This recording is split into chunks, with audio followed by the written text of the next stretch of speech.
Wes Woodhouse is a husband, father, marathon runner, and fighter pilot. His mission is to build up the next generation of leaders, armed to take on the dynamic challenges of the attention age.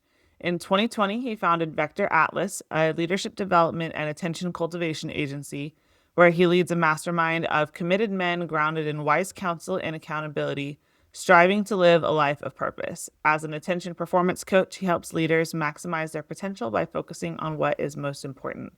Wes, welcome to the podcast. Joy, thanks for having me. So, to start off, and you have a pretty neat background as a fighter pilot. Can you share how you got started there and what led you to become passionate about the topic of attention? Yeah, they are a little bit intertwined. I'd wanted to be a pilot ever since I was very young, before eighth grade. And so figured out what I needed to do to get there and worked hard, studied hard in high school, studied hard in college. I got selected, got my Air Force commission, got selected for pilot training, studied hard in pilot training, and then got selected to fly fighters, which is pretty neat. The F-15 is a fantastic jet and can do a lot of awesome things. And so it's been a lot of fun. And kind of what spawned out of that experience and out of an experience of reaching my goal of becoming a fighter pilot and then realizing, wow, I kind of lost my way a little bit as far as that was the end all be all, was become a pilot. And when I did that, that goal was complete. And I realized there was no farther goal. And so I kind of had a period of trying to figure out where my life was going and what I needed to do. I love flying and everything. And that's led me down the path of listening to podcasts and reading lots of books and combining that with some of the skills that it takes to be a pilot, specifically a fighter pilot. Came to the realization that attention is something that is very important and I think is not given the credit that it is due. As far as, we all know, spend your time wisely, because you can't bring back any of the past minutes or hours or days or years of your life. And attention is in many ways the actions that are going on inside those minutes that you are using that you will never get back. So I've kind of been a student of attention, my own attention, as well as the collective attention of society. And it's been a very interesting journey. So, you have talked a little bit about the growing attention gap in America and the Mm, world and some of the things that you've shared and you've written. So, could you explain what you mean by that concept and why it matters for our listeners in this particular podcast is pastors and church leaders mostly? yes, the attention gap. I believe we are in a period of time, and it's backed up by data. The World Economic Forum back in 2020, they always put out an assessment for the next 5 years or so. And they put out an assessment of what skills will be most needed in the workplace. And those skills, of the 10 that they identified, most were cognitive, analytical, critical decision making, or complex decision making, critical thinking, things like that. Things that are not manual skills, such as even communication is in many ways a manual skill, although since we're communicating with other humans, it does take a level of attention that you need to bring to that conversation to be able to go in the direction that that conversation needs to go for whatever the context it is. And so they put out this list of, hey, these are the top skills that the workplace is going to need in 2025. It's obviously 2025 right now. Here we are. Add to the complexity the advent of AI over the last couple of years, which in many ways attempts to offload some of those decision-making, critical thinking tasks off of the human. But that is kind of the standard of, hey, the workplace needs these skills. If you look at society and the way that ourselves, the people around us, use our attention, it is trending away from those types of high need for active attention in the moment.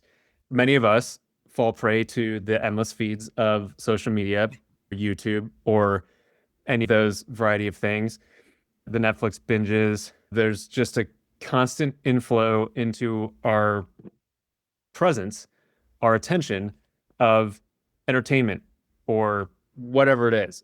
And so that has created a loop where we are practicing not committing active attention over periods of time. Then that begets eventually a struggle or an inability to bring active long-term attention, the attention required to solve problems, use your critical thinking and your complex decision-making skills to affect problem solving for yourself or your employer or whoever it is. And so there's that gap that is growing where, because we have robots and systems that can take away the lower level rote tasks, manual type tasks, we, as a human, the skills that we bring to the workplace are the very skills that are atrophying because of habits that are brought on primarily by technology, but in other ways as well. So that is the attention gap, where there's that need for attention, and that need is growing, and the supply in many ways is diminishing significantly. And what can we do about it? I think the number one thing is to be aware that this is a thing, and that, hey, many of the habits that we have in our lives today are not conducive to solving the problems of the world right now, solving at whatever level, whether it's personal, household type of problems, parenting, being a husband or a wife, finances, personal finances, whether it's for your employer, executing on the things that they need you to do for them, which they hired you to do, the church, government, whatever it is. So that is the attention gap, that as I see it. It sounds like it's almost like a muscle that is not getting used, and you use the It word is. atrophy. Yes. I mean, Right. your brain is, attention is your conscious mind powered by your brain, which is a giant muscle. Yes. That's Right. that's very accurate. Yes. Yeah. Yeah. So, as Christians, we have kind of a unique focus in that we're called to fix our eyes on Jesus and be intentional about our spiritual focus. So, how do you see the attention gap affecting people's faith walks today? I think it's very similar to in the societal or the personal type of realm. Spiritual realm is kind of a separate domain, but it suffers from a lot of the same types of things, where the hard thing to do, the thing that we know we should do to put in the reps, so to speak, of deepening our relationship with God, at many times comes at the expense of choosing to do the easier thing, which is, instead of opening up my Bible app and reading today's chapter of the Bible, it's, let me check the social media of choice right now. And then that goes down the rabbit hole. And then 45 minutes later, you pop back up and you're like, whoa, where did that last better part of an hour go? And same thing with prayer time. It is difficult. It is the way that our brains have kind of been in many ways molded by, not even, because I am not on social media hardly at all now, but just the way that our lives are set up as far as the internet and having the constant access to information, it's very easy to be on that very kind of sporadic, from one thing to another kind of squirrel type of mentality, the dog from Up, distracted by the next closest novel thing that picks up your attention. When you're trying to pray and listen, it's very difficult because our minds are constantly used to switch, switch, switch, and it's hard to stay in line. What's the fix for that? Again, you have to come to terms with, yeah, I struggle with this. And so recognize that that's a thing, have the desire to fix it, Yeah.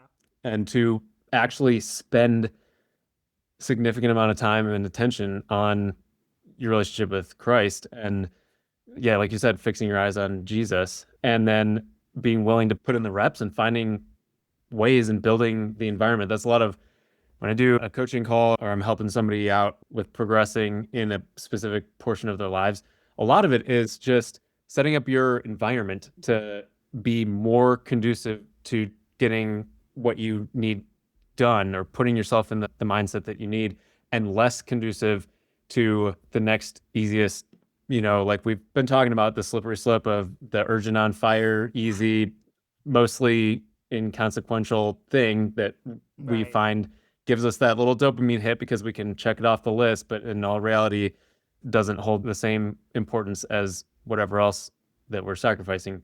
And so, yeah, being willing to set up your environment such that it's more conducive to getting those habits on board and to putting in those reps. I always like to use reps because in many ways that's what it is. Pray without ceasing. That's reps of just constantly being in prayer. So thinking about setting up that environment is that for me, that looks like turning off as many notifications as I can do on Yeah. my phone, with putting it on do not disturb if I'm going into my quiet time, because nothing will hijack my train of thought. Well, is because our minds create there's a notification or an email or a message, whatever it is a now open task that in your mind you have to then go back and close Mhm. by reading the message or seeing the status update that you're getting the push notification for or whatever it is.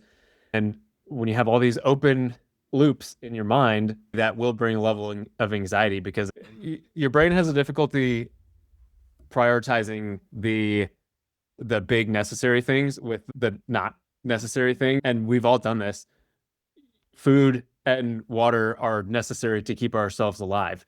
But how many times have we been so engrossed in a project or whatever it is at the sacrifice then of eating and drinking and taking care of yourself at a fundamental keep yourself alive type of level? I mean, the only reason we're still breathing is because it's a passive, involuntary function. But uh, yeah, get rid of those notifications because then you're not even making those open loops in your mind. And so, like you said, you'll preserve that mental space, if you will, that the plate will not continue to get stacked higher and higher because of the absence of notifications. And trust me, you don't need 90% of the notifications that you get.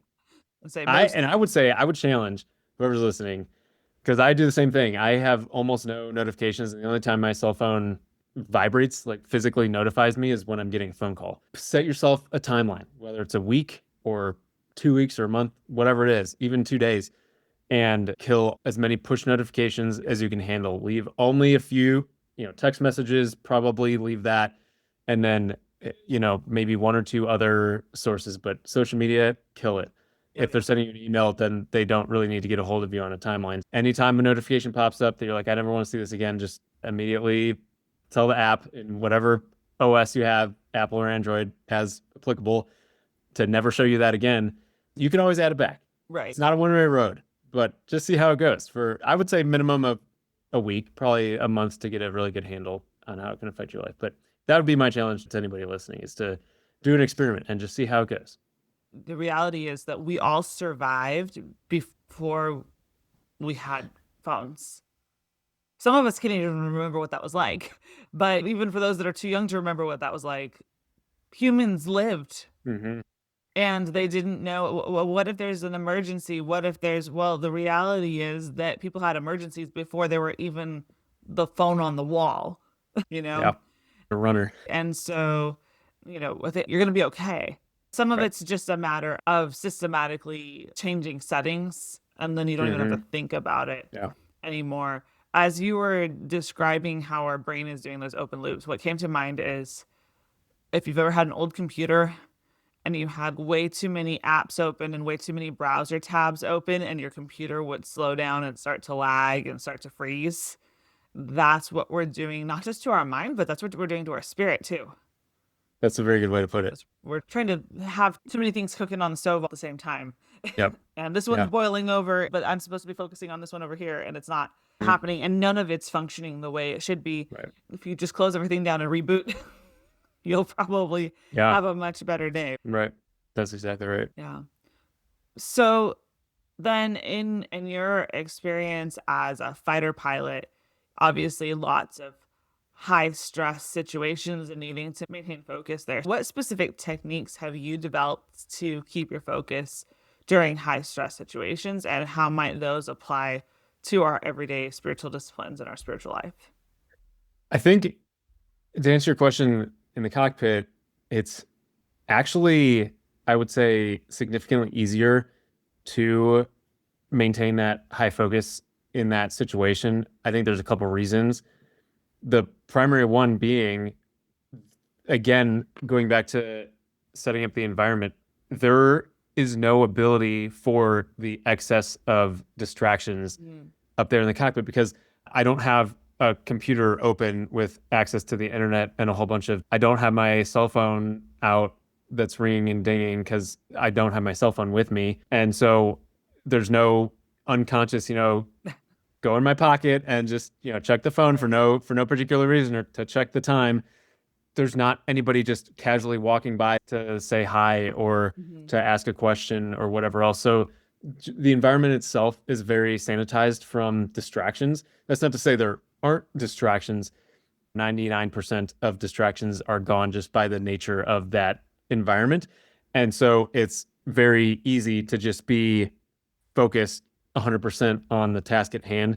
It's also relatively physically demanding depending on what specifically we're doing.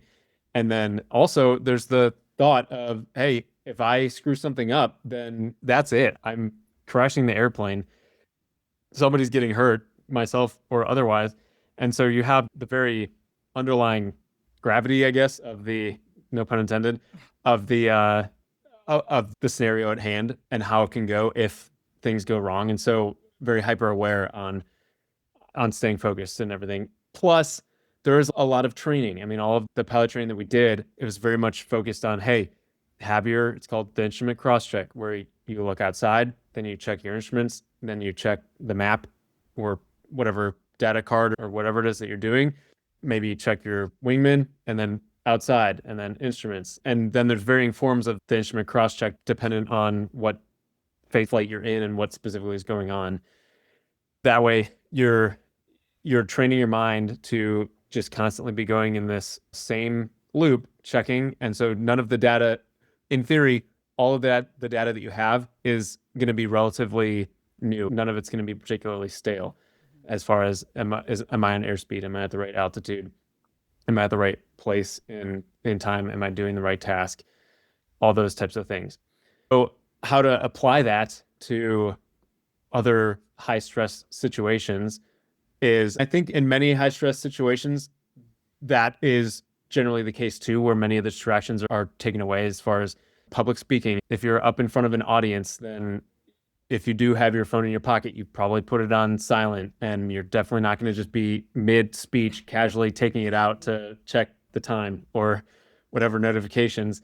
You've got an audience who, in theory, is spending their attention on you. And so you want to then spend your attention on them by giving them the best presentation as possible, despite it being a high stress scenario. Public speaking is a big one.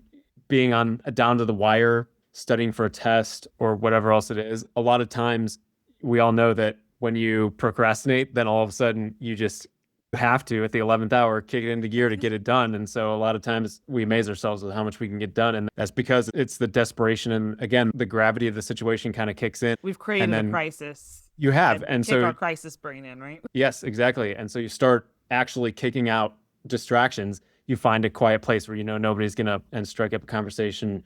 You put your phone on silent or whatever. You close all your browser tabs. The other big thing that I've learned that by flying aircraft that the Air Force has lent itself in many other areas of my life is this concept of, it's called chair flying. The Thunderbirds, the air demonstration team for the Air Force, they chair fly their mission before every single air show. What does chair flying mean? It means in a briefing room, sitting in a chair, you can close your eyes or not, but you are mentally rehearsing and flying through every single step of the mission. And we would do that for pilot training. We would chair fly through, okay, right before takeoff, when I get clear for takeoff, I'm going to do this, and then I'm going to flip this switch, and then I'm going to say this on the radio, and I'm going to do this and that and the other thing, so that when you're in the real situation and that cue happens of being cleared for takeoff, now you know, and you can go back to what you've mentally rehearsed and execute and expect to execute with a lot more success, a lot more repetitive success Mhm. than if you hadn't done that mental rehearsal of the task that's coming up. And it's also a way of pre-making decisions so that when those conditions, so you identify, okay, if these conditions happen, say I have an engine light that's saying my right engine is having an oil pressure issue or something, then you pre-make the decision of what you're going to do next. You're going to stop whatever maneuvering, make sure that you're not pointed at the ground for any reason. Aviate, navigate, communicate is what we always say in the aviation world. First, fly the airplane and make sure that you're not going to hit the ground. and you're not going to hit anybody else, and you're going in the right direction. Navigate, make sure you are going in the right direction. Point to the nearest field if applicable, and then communicate. Hey, tell everybody, hey, this is going on. I may need some assistance here or whatever it is. And then you go through, okay, then I'm going to take out my checklist and I'm going to find the applicable engine checklist and then go down there. And how does that equate to normal life? Well, it's most applicable, I would say, to when you're preparing to go on a trip, when you're going to bed and you've got a particularly early morning the next morning and you have to get up, you have to get dressed, you have to make sure that you don't forget whatever piece of paper that you have to take, and all these kind of steps have to happen, and you're laying in bed and you're kind of just mentally rehearsing, okay, I'm going to get up at 5 and then I'm going to immediately, I'll go to the bathroom, I'll get changed, I'll go downstairs. Maybe you've thought ahead and already decided what your breakfast is going to be so that you waste 0 seconds on trying to figure out what to eat for breakfast because you've already mentally pre-made that decision. So you walk downstairs and your breakfast is either already prepared or already decided on. And then you just go from there, and you can see how that kind of sets you up for success. And then it even enables, it equips you such that when something happens that was not in the plan, you've already had a solid starting place. You can then take care of whatever crisis it is and then revert and get back onto the plan as soon as possible. And then if you can't get exactly onto the plan, you at least know or have a better idea of what is this going to affect down the road and how do I need to modify my plan or whatever it is in order to be successful. So those are the kind of 2 big things I would say that are applicable from the things that I've learned high stress situation wise in the cockpit to everyday life. And it does apply across the board. And I would recommend that everybody gives it a shot. We've all done it. Right. What came to mind just now is, so I lead a couple of coaching groups, financial coaching groups. And essentially, when we meet, we're sharing our wins and sharing bumps along the road, that kind of a thing. I will hear somebody say, like, I just need to do better at XYZ. And we always go back to, well, you can't just tell yourself to do better. Yeah. So what are you going to specifically do either to prepare, or what are you going to do?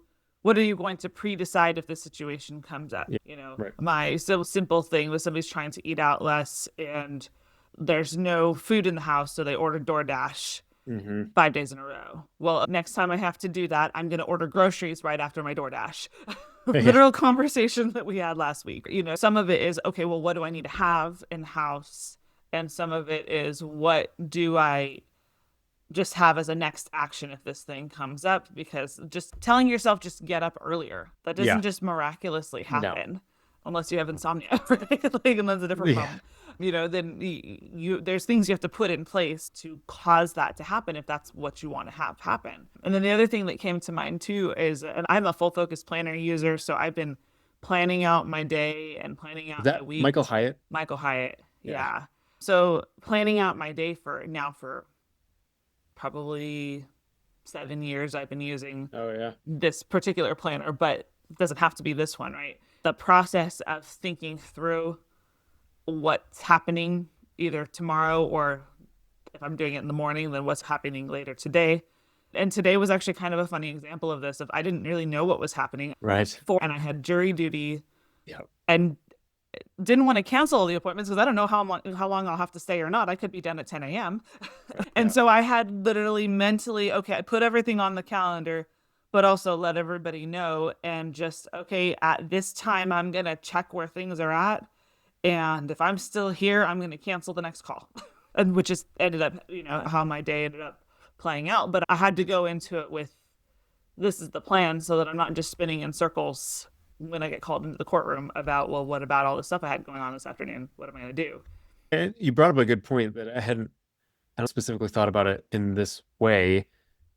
The more you put up front and the more specific and detailed that attention is, then that begets more specific and useful attention in the future, where, like your example, okay, next time I have to order DoorDash, then be specific. I'm immediately going to plan out some meals and order a grocery pickup or delivery to follow that up, so that I then am fixing the situation instead of continually chastising myself for not doing what I wanted to do. But if you hadn't been very detailed and specific on what your follow-on action is going to be, then you kind of just continue in that place and you never achieve the level of detail or whatever it is in the future. And shame is going to rob your focus too. If you're just beating yourself up over how you handled the parenting situation, or how you handled the financial decision, or how you didn't get up and work out like you thought you were going to do, but you don't address the root cause of it, you just keep going through this cycle of shame. That's going to steal your joy. It's going to steal your focus. It's going to make you your attention. Yeah. Yeah. It steals your attention. It pops up as a persistent distraction that won't go away. Yeah.